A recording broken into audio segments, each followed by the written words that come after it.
What's up mga bata? Ngayong araw ay iiyak uli kayo dahil lalabanan ko naman sa 1v1 ang top 1 global Karina. Ang lakas oh! Top 1 global siya pero pag check ko ng profile niya ay top 2 global lang siya. Ibig sabihin mahina pa pala ito. 800 pa lang matches niya top global na agad. Pagtingin ko sa history niya puro talo. Halatang nagpapabuhat lang ito. Kaya alam ko na agad na mananalo ako dito. Kaya naman dali-dali ko na siya in-invite para makapag 1v1 na kami agad. At malaman niya kung sino ang tunay sa amin na Karina Gods. Dito nga parehas naman kami ng level pero nagulat ako sa damage niyang sobrang sakit. Uy, bagsak! Tapos nang trash talk na siya dito. Akala ko sa farm lang yun.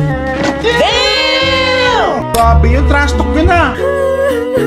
Tapos dito sobrang sakit niya talaga. Cheater talaga ito guys. Kailangan pa talaga nito gumamit ng cheat para matalo ako.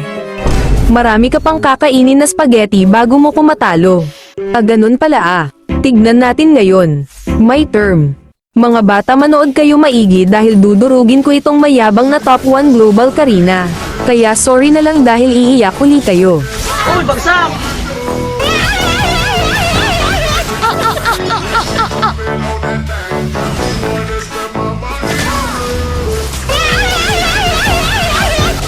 Uy, bagsak!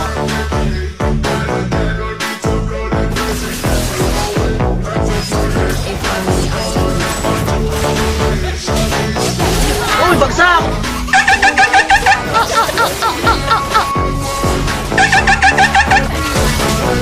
Uy, bagsak!